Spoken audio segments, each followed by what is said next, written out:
Base. Some fines belong to him, and some he must announce. Hold on, no, These fines, base. okay. Um,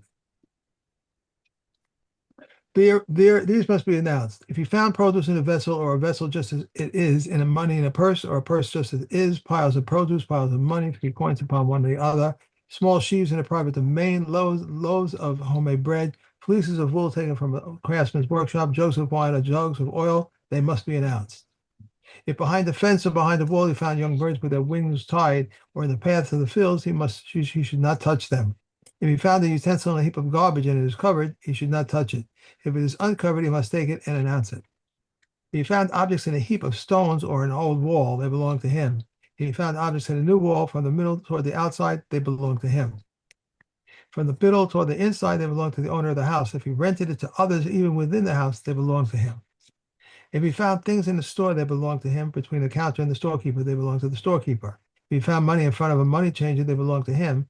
Between the stool and the money changer, they belong to the money changer. If one purchases produce from another, or if one made another sends him produce and he finds money inside it, it belongs to him. If it is tied, it must be taken. He must take it and announce it. Okay. Right. All right. So Mishnah Hay asks a kasha based on the pasuk, right? To say the pasuk, "V'chein taseh lesim laso v'chein taseh lechol avedas achicha."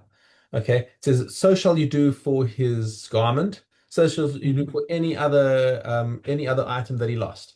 So the obvious question is, why are you mentioning his garment? Just say, "So shall you do for all of any other thing that he loses." So why mention the garment specially?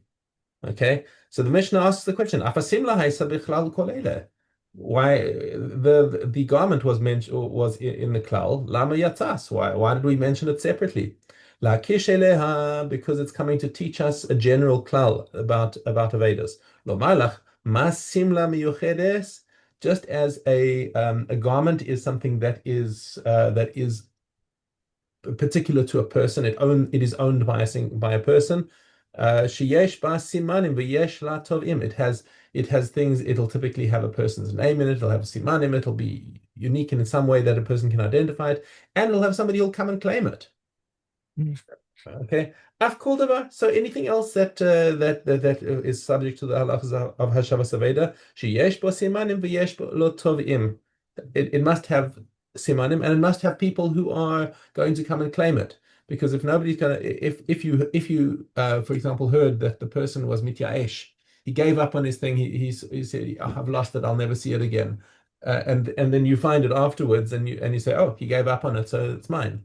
He's not going to be toveh because you heard that he's given up on it.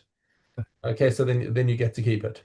Okay, so the only thing that's just to repeat, just like a garment has simanim and it has somebody who will claim it, so is the halacha. Anything that has an owner and that has simanim and somebody will claim it, you have to announce. Okay. Mishnah Vav. V'ad masai chayav lahakriz. So how long do you have to keep announcing this thing? You asked this question a couple days ago. Okay. Ad kadei sheyed'u bo shchenav, until as long as it takes for all of his neighbors to hear the announcement. Divrei Rabbi Meir. This is what Rabbi Meir says. Okay. Rabbi Yehuda Omer shlosh regalim. No, it's for 3 festivals, because it could have come from any traveler from around Israel, or even the Gola, um, who's coming to Yerushalayim for the festival. Shlosha regalim. Okay. V'acha haregel ha'achron shiva yamim. And after the Yom Tov, he has to hang around for another week. Why? Kedei sheyelech leveiso shlosha, so that if somebody hears, oh, so he found a cloak. That's interesting. Let me just go home and check that I've got my cloak. And he goes home and he finds, oh my gosh, I have lost my cloak, and then he can come back.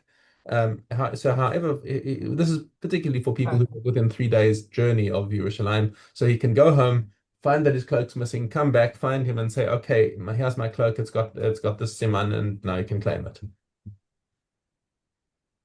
Amar es Haveda velo Amar Simaneha. Okay, so a guy comes up to the finder and says, "Hey, I found my cloak. I lost my cloak. And he says, okay, so give me some money. He says, I don't know. It was, it was a little bit old and whatever. That's not a siman. You can't say some sort of a siman that distinguishes this coat from anything else. Lo yitain lo. You cannot give it to him. So he's got to come and give a clear identification that this cloak had a little W stitched on the corner. Okay, that's a siman. Right. Okay. Baharamai, but if a guy comes up to you who is known throughout the town as a shyster, the guy who tricks people and as a guy who's always involved in shady business, afal pishi amar simaneha lo yitain lo. Even if he comes and says the siman, you shouldn't give it to him. Say, I'm sorry, because we suspect that this guy has somehow managed to trick the original owner into revealing the siman and can do it. So if the guy genuinely does have an Aveda, how does he claim it? So he has to come with witnesses that he owned a cloak that had a W stitched in the corner. Okay, once he has witnesses, we'll believe him, but he can't. We don't believe him on his own word. Shinimar ad derosh achicha oso. So where do we learn this from? There's a pasuk that says ad derosh achicha oso. Ad shetidrosh es achicha. The lamdus of this is that you have to check this person who's coming to claim the item im ramayhu im ein ramai, if he's a trickster or if he's not a trickster. Kol davar she'oseh v'ochel ye'aseh v'yochal. Okay, yaseh v'yochal. So if you're looking after an Aveda, and this thing is costing you money to look after it. Like it's one thing if you find somebody's purse, you just put it in a drawer and leave it there. But if this is a donkey, you found a donkey wandering around. Now the donkey's got to eat. Now you're going to have to end up being out of pocket for the fact that you got to feed this donkey while you're waiting for the owner to come and claim it.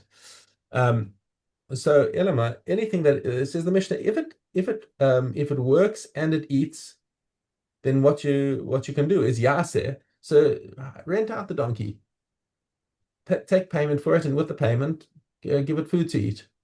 Okay, and that's how you can look after the donkey and make sure without being out of pocket. Okay, yaseh v'yochal. But davar she'eino oseh v'ochel.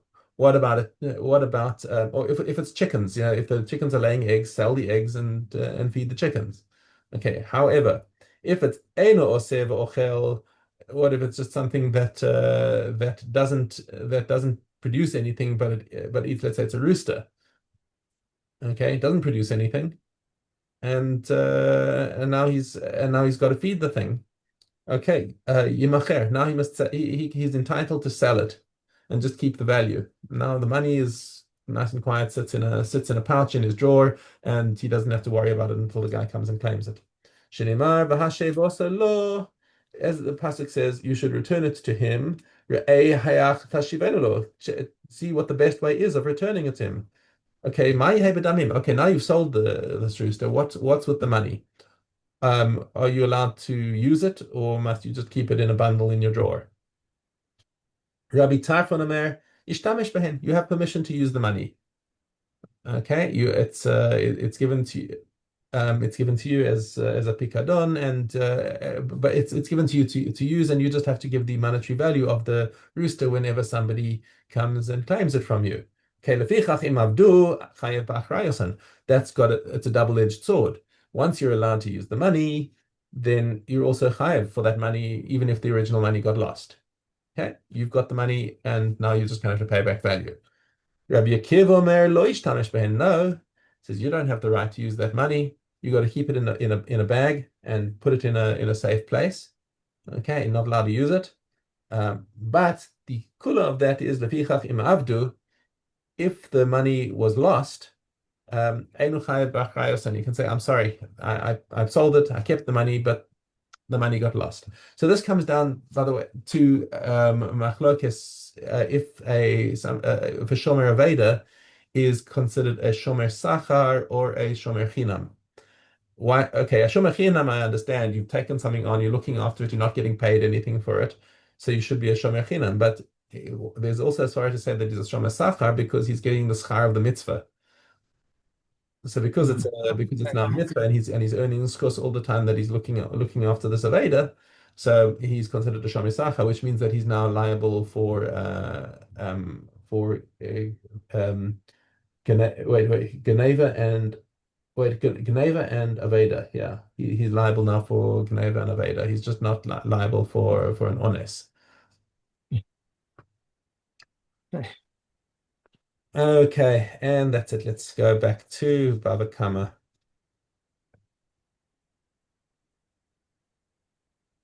Uh, Test Jude Aleph. If one robs a proselyte and swears to him and he dies, he pays the principal and a gift to the Kohen and a gift offering to the altar, as it is said. But if the man has no kinsman to whom to return, the restitution for the guilt which is returned to Hashem goes to the Kohen, besides the ram of the atonement, of which he shall atone for him. If he was bringing up the money and the guilt offering, and he died, the money shall be given to his sons, and the guilt offering shall graze until it develops a blemish, and it's sold, and the money is placed in the donated offering chest. If the money to the Kohen of the watch and he died, the heirs cannot exact it from him. As it is said, a man who gives to the Kohen, it shall be his. If he gives the money to Yehorav and the guilt offering to Yediah, he has fulfilled his obligation. If he gives the guilt offering to Yehorav and the money to Yediah, if the guilt offering exists, the sons of Yediah shall offer it. If not, he must bring another guilt offering, for one who brings what he stole before he brings his guilt offering has fulfilled his obligation. But one who brings his guilt offering before he brings what is stole has not been fulfilled. If he gave the principal but he did not give the fifth does not present atonement. If one stole something and gave it to his children to eat and he left it to them, they're exempt from paying. If there is something that was going to have a lien on it, they are obligated to pay. We may not charge money from the customer collector's box or from the tax collector's purse, nor may we accept charity from them. One may, however, accept from the house or from the street. Okay.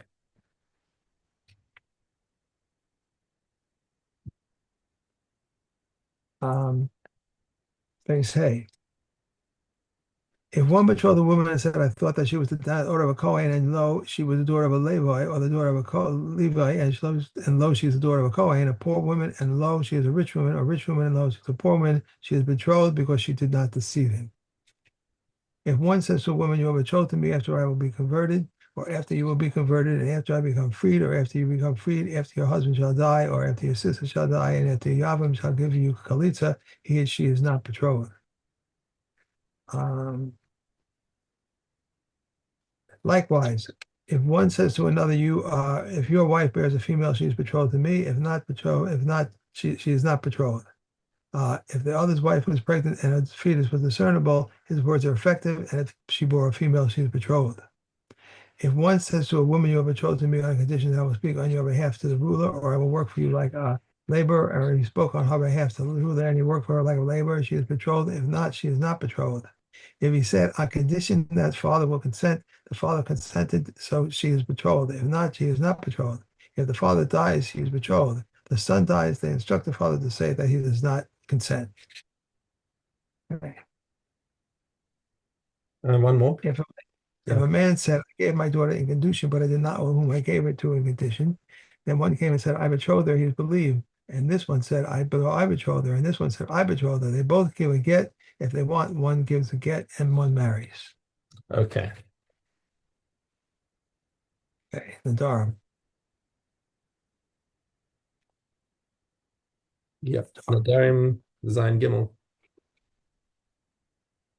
Okay, one who makes a net of prohibiting clothing is permitted sackcloth, sheets of cloth, and heavy fabric. If he said, Kohanim, wool from coming upon me, he is permitted to clothe himself with wool shearings. Flax from coming upon me, he is permitted to clothe himself with stalks of flax.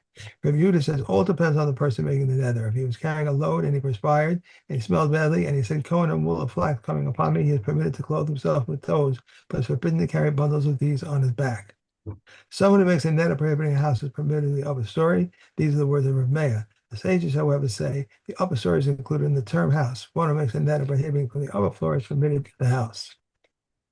And one who makes a net of prohibiting a bed is permitted the footstool. These are the words of Rav Meir. The Chachamim, however, say a footstool is included in the term bed. One who makes a net of prohibiting a footstool is permitted the bed. One who makes a net of prohibiting a city is permitted the home of the city. but is forbidden to enter the extension. But one who makes a net of prohibiting a house is forbidden from the door frame and inward. Okay. Okay. And neither.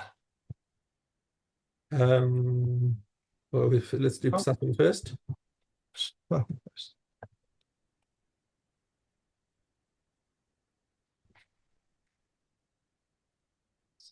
Gimel Zion, Gimel Hay.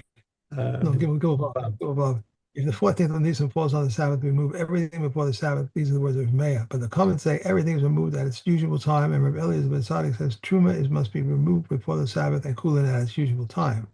If someone is going to slaughter his Pesach offering to circumcise his son or to dine at a betrothal feast at the house of his father-in-law, and he remembers that he has chametz at home, if he is able to return, remove it, and then back, return to his mitzvah, he may go back and remove it. But if not, he nullifies it in his heart. If on his way to save people from a burning troop, from a river, from a bandit, from fire, from a collapsed building, he nullifies it in his heart. If it was to establish a voluntary resting place, he must return at once. Okay. And one more.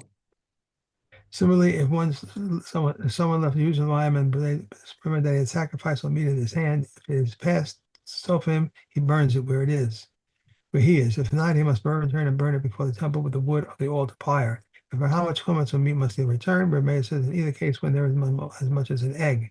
Rabbi Yehuda says in either case when there is as much as an olive, but the comments say the sacrificial meat as much as an olive, but the chametz as much as an egg. Okay. Nida. Okay, she may substitute the stain to everything which she is capable of attributing it.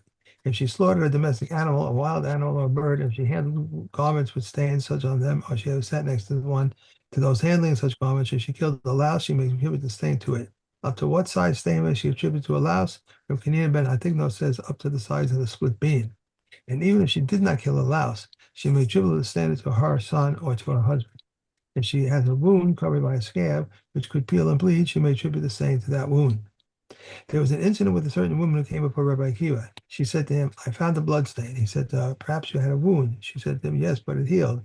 He said to her, perhaps the scab is fit to peel and bring forth blood. She replied, yes, and Rabbi Akiva tahor.